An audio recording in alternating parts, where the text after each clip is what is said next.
Welcome to the Strange Rainbows podcast, episode 11, Most Haunted. Oh dear, November the 5th was bonfire night, so it looks like it's time for us to dance while the world burns. As I was writing today's episode, I had a creative block, so I wrote my way into flow with this little poem I called The Telling of Tales. How can I write when I don't feel inspired, when the energy sleeps and I only feel tired?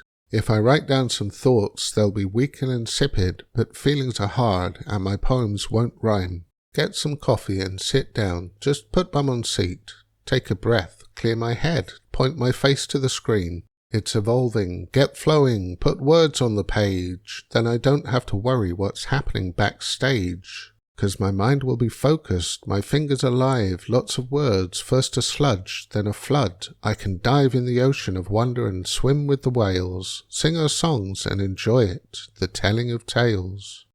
Poetry helps get me moving, like stretching before I run. I'm ready now, so shall we talk about haunted houses? I do love a ghost story, and what's a haunted house without ghosts? If you've heard enough ghost stories, you know what to expect from them. How can I write one that's genuinely scary? I've tried by writing about something that genuinely scares me when I imagine myself in that situation. Then we'll have a delightful poem about murder and madness, content warning for all kinds of strange and unusual ways of dying. To round it off, I'm going to share a report from the Haunted Houses section of the Papers of the Phasmatological Society. That's a parascientifical research society of ghost bros from the 1880s. The ghost-busting, paranormal investigation approaches haven't changed much since then. We have a whole neighbourhood of haunted houses to explore today, so let's step into our first.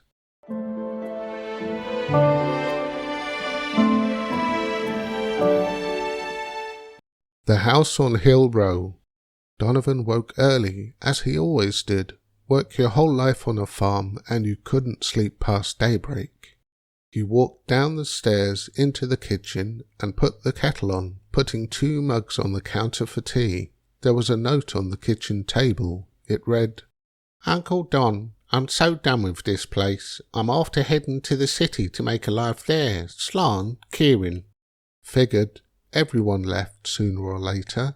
He put one of the mugs back on the drainer and put a slice of bread under the grill, a smear of butter, and he sat down quietly to eat. A bite of toast, a sip of tea. He wasn't that surprised. The lad had never been happy here, hadn't been happy at all since his parents had passed. He'd not known how to help him. Maybe he'd find himself in the city. He'd miss the lad, but everyone left and life got smaller. After breakfast he washed up, leaving the dishes on the side to dry. He went out and down the hill to the corner store to pick up the paper, cursing when he saw Kieran had cleared the cash out of his wallet.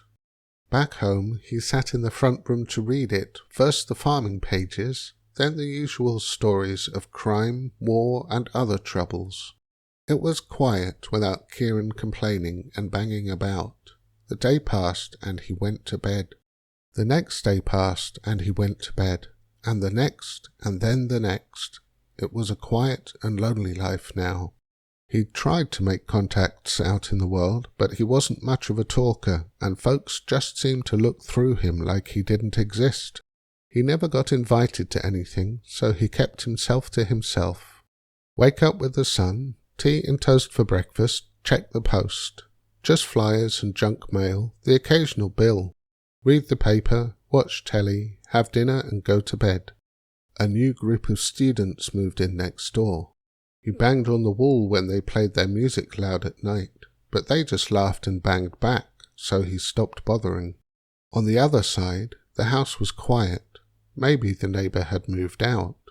He just lived quietly in his house, doing his best to carry on, 'cause isn't that what you were supposed to do? Wake, routine, sleep. Wake.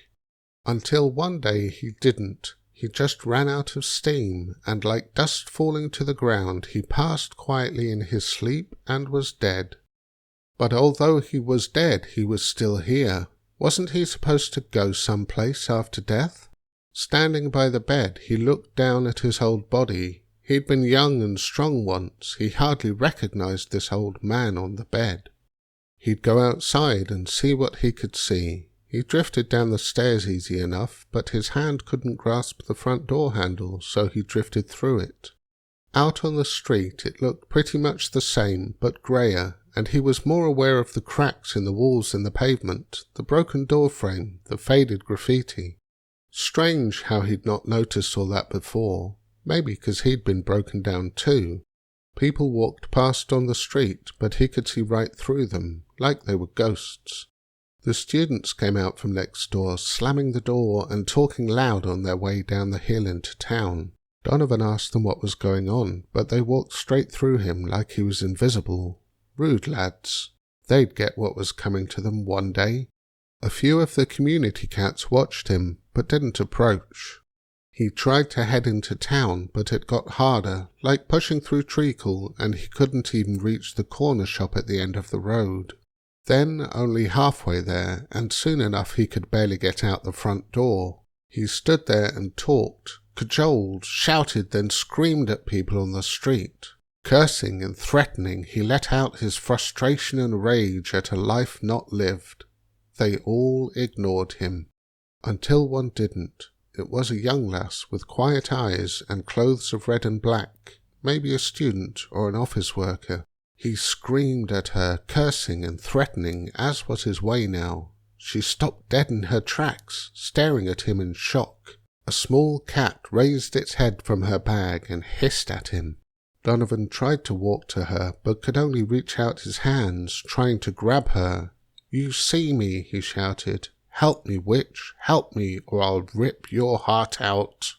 Tatterlily, for that was her name, shook her head and backed off, hurrying away. She was about to make a dreadful mistake, and it wouldn't be her last either before she properly learned her strangeness. It would be years until her path crossed Donovan's again, so we'll leave that story for another day. "No, wait, I'm sorry, come back," called Donovan, but she was long gone. The next morning he couldn't leave the house. Normally he'd drift on out through the front door and spend an hour or two on the street screaming at the ghostly passers-by. But today, as soon as he touched the door, it felt solid, like it had back when he'd been alive. He could just as little drift through it now as he could back then. Over the next few days he tested the back door, the windows, the walls. They were all blocked to him. He was trapped in the house now. He was fully alone. That's when he started to really fall apart. His mind would drift, and one moment it would be daylight, the next instant night. He sat down in the front room chair for a rest, and when he woke, it was winter. There was banging outside as the council boarded up the windows and doors. Plants were growing in the corners of the room. Dust and grime covered everything, and rain leaked in through a hole in the roof. How much time had passed? Who was he? He drifted up the stairs and stared down at the shrunken old man lying in the bed. He looked like he'd been there for years. He looked vaguely familiar. What was his name? Nobody was coming for him. They hadn't in life, and they wouldn't now. He drifted back down the stairs and into the front room, sat himself in the old armchair and closed his eyes for the last time. He could feel the last of himself fading away. It was like falling asleep into a darkness without dreams. Kieran grabbed his backpack and stood as the train pulled into the station. He hated this place, but what choice did he have?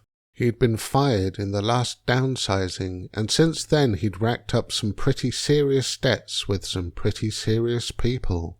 It wasn't his fault the cards weren't on his side, the wrong horses kept coming in first, and his crypto portfolio had crashed through the floor. He needed cash before he showed his face in the city again. It had been years since he moved away, and he'd done his best to make a living, boosting his tech support job with a little light thievery so he could party at the weekend. He'd not kept in touch with old Uncle Don since then. Why would he? They'd never had anything in common, and Don was always on at him to get up earlier, get to work, all that boring stuff. It had done his head in. And now he was back here, ready to beg from the old man. He must have a bit stashed away by now. He'd called ahead, but the line had been dead, so here he was. The town was even deader and more run down than when he'd left. More stores had closed, more houses were boarded up. It was a real ghost town now. The last crash must have hit it hard. The people walked like zombies, shoulders slumped, faces down, like the world was weighing on them. Even the corner shop at the bottom of Hill Row was closed. He started to feel uneasy. Halfway up he reached Uncle Don's house, or what was left of it. The whole row was boarded up, shuttered, falling apart, and covered in graffiti, some tags looking more like occult symbols or something. Since the front door was boarded and bolted, he broke in the kitchen window around the back. It was hard to open, like it had been nailed shut, so he smashed the pane as quietly as he could. Inside was dark, and he used the light on his phone. No reception in here, which was weird because it was working fine outside. The house smelled like dust and rot, a whole patch of damp rotting the wall, something scuttling under the stove. Don had really let the place go. The front room still had the boxy old telly and ratty armchairs from the 70s and not much else. Don hadn't been big on art or ornaments. Junk mail piled up inside the front door. The stairs were dodgy and rotten, so he stepped on the side so he didn't fall through. Bathroom and his room were empty. Don had left his posters up on the wall in there. Had he been keeping it empty in case he returned, or was he just not bothered? In Don's room his phone switched itself off and he had to boot it up again, standing in the darkness for a minute, totally creeped out. Something smelled bad in here. With its light back on, he saw Don. He was lying in bed, almost peaceful. His papery skin had cracked and pulled back on his face, and one side of him had mould growing on it.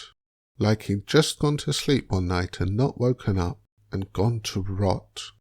It hit Kieran harder than he'd expected. He left the place and headed down to the old Crow's Beak for a pint of the black stuff. He was freaked out, felt sick, even a little guilty that he'd not stayed in touch. How long had the old man been lying there? It looked like years. It wasn't right. He raised a glass in silent salute and drained the rest of it. He knew what he had to do. Picking up a flashlight and a few tools at the hardware store, he headed back into the house and searched it from top to bottom. Pulled out all the drawers, turned the place over, and even ripped up loose floorboards with the crowbar. There had to be something stashed in here, some cash, or maybe a deed to the property, something to make his trip worthwhile. The sun set and the street quietened, just some students next door playing their music too loud. In frustration, he slammed the wall with the crowbar, and they banged back. Exhausted, he sat back in the armchair for a rest, cursing Uncle Don. Donovan slept, but he didn't dream. Something was pulling at him, some gravity or someone calling his name. Don, was that his name? He was falling faster now, faster, hurtling towards the ground. He fell into his body, there in the derelict house, and leaped up out of it in horror. The old thing was rotten, and he felt the rage rise inside him. The room was trashed, burgled. Good luck to them. He had nothing worth finding. He could sense someone in the house. He sank down through the floor, and who did he find kipping in the front room but the lad Kieran, come to visit after all these years, after leaving him for dead, most likely here just to see what he could steal. Don sat down into the old armchair, sinking into Kieran's body. It was the work of a moment to slither into his dreaming mind and nest himself in there, spreading his thoughts like tentacles into the deep recesses, taking good hold before waking Kieran with a scream. His rasping voice echoed through Kieran's sleep-addled mind. "Welcome home, lad. So good of you to visit and break the seal on this place. You've made a mess all right, That's a good start, I reckon. Let's not just sit around. There's haunting to be done. And against his will, screaming silently inside, Kieran rose and headed for the kitchen window and out of this concrete prison. Donovan's first visit was with the students next door, and after spending a productive night there, he visited many in the town, spreading his righteous darkness in subtle and vicious ways. One day his path would cross again with that young witch who'd locked him in the house, and there would be a reckoning. But first, there was darkness to be done.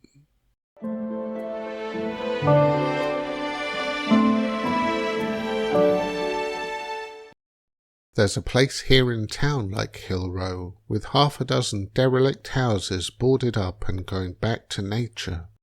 Earlier this year, I read a story about a man whose body had been found in a house like that. He'd been dead for years, and nobody had checked in on him. Imagine that. Dying quietly and slowly, completely alone and forever unremembered. A meaningless and lonely death, just for you. And now let's have a poem about a different kind of haunted house. I was planning a whimsical bit of fun about how we're all haunted in a way by all the people we've known, but it seems to have gone a shade or two darker. So, content warning for death and alleged murder by acid, bees, drink, drugs, thugs, slugs, falling, fire, auto-cannibalism, falling in a ditch, drowning in hot pitch, shooting, stabbing, and unspecified causes. Enjoy.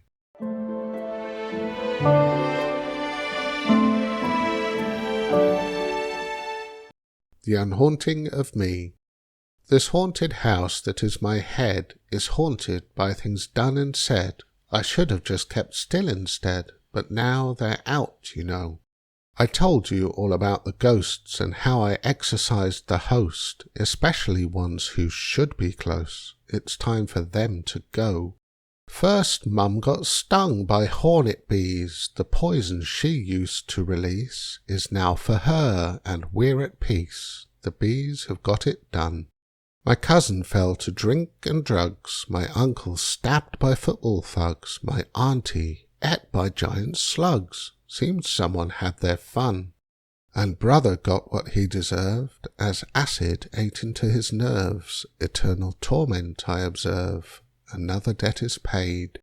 Poor grandma fell off of the roof. It turns out grandpa weren't flame-proof. He just said oh, and then went poof. They tell me he was slayed. Cruel father buried in a hole, but upside down just like his soul, and filled with dirt and burning coal, he lies in death as well. And as they go, my head grows clear. I've bumped off poison, hate and fear. A life of peaceful joy grows near. There's more ghosts I can tell. And what became of little Sis? She is the only one I missed, but she deserves more good than this. She's far away and safe. That bully I knew back at school has met a fate some might think cruel. He ate his own flesh like a ghoul, and obviously he died. That politician, you know which, they found him dead inside a ditch. The other one drowned in hot pitch. They've spoken their last lie. Unhaunt this house and sweep it clean. Let them no more my head demean with all the evils I have seen. Now they can have it back. And all the cruel little jibes, the little cuts throughout a life, could be a cause for gun and knife as soon as I get out. They caught me, stopped me from my spree, and locked me here where none can see, but they've not heard the last of me. There's more names on my list. Although the doctor says I'm mad, I've plans for him. I won't be sad, 'cause victims, when they do go bad, can let themselves go free. Don't worry, I'm sure it's not true. They're all alive, and so are you. That's not the kind of thing I'd do. But dreams are free, and so This haunted house that is my head is haunted by things done and said. I should have just kept still instead, but now they're out, you know.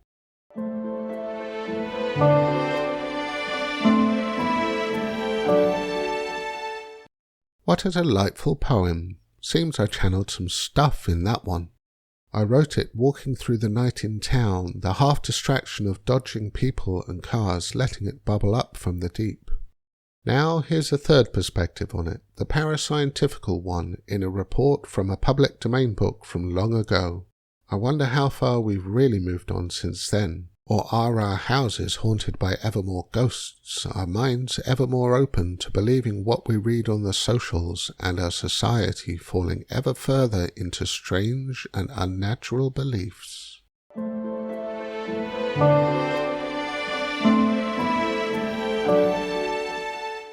Haunted Houses, from the selections from the papers of the Phasmatological Society, published 1882.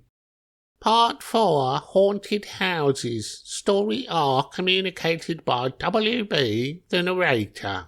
There stands in a retired spot in one of the West of England counties an old Elizabethan manor house named Edgecott House.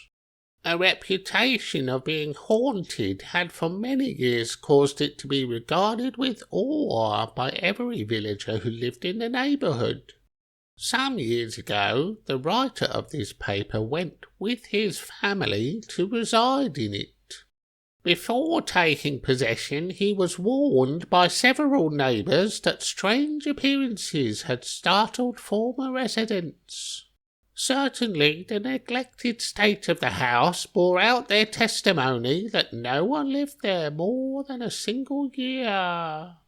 Being utterly incredulous of supernatural visitors, the narrator's only reply to these kindly meant warnings was that he intended to occupy the haunted house as long as it suited him. This was actually the case, as he resided there for 8 years till a better residence was offered him. To recur to the supernatural appearances of which he was warned, he must mention that he had driven some distance with a relative and her maid to see the house, his gardener being in charge. In the course of the afternoon, he was engaged in a large room which opened into the upper landing of the old oak staircase, unpacking a box of books, when he heard the rustling of a lady's dress in the adjoining passage, which opened onto the landing. The bedroom door was open, and he naturally looked with surprise to see what lady could be in that part of the house. He knew that his relation and her maid were in a different quarter of the building. The rustling sound was explained by his seeing a lady dressed in blue walk, or rather glide, across the landing till the wall of the staircase hid her from view. Her hair hung dishevelled down her back, and her dress had a long train, which, when the figure had disappeared, followed her in folds with a gliding motion. This was the appearance as seen by the writer. He was afterwards told that the same appearance had been seen several times before he came to the house, and was known as the Blue Lady. He never knew that this was the form taken till after he had seen her, though aware that the house was said to be haunted. She also appeared to a member of his family and to a governess. An account of these latter apparitions, and also of the experiences of a former tenant, are in the hands of the Psychical Research Society. The above was the whole of the document which W.B. placed before the Phasmatological Society.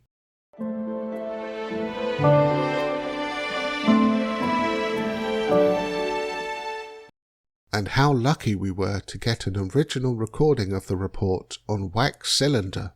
I like how it's basically Victorian creepypasta. Another one of the reports refers to a tall man, so clearly Slender Man was already active in the 1800s. There can be no other rational explanation. We might have a bit more of that on Saturday, or maybe a straight ghost story. Today we had cats, ghosts and shadows, but mostly ghosts. So next week let's have mostly cats, in an episode all about Grimalkins. See you there if you dare, as our spooky season continues at least until the shortest day of the year. Thanks for listening to the Strange Rainbows podcast. The selections from the papers of the Phasmatological Society are in the public domain. The recording itself and the rest of the content is copyright Mike Storm 2024, all rights reserved. It is a work of fiction. Any resemblance to actual names, characters, businesses, places, events, or persons, living, dead, or imaginary, is entirely coincidental.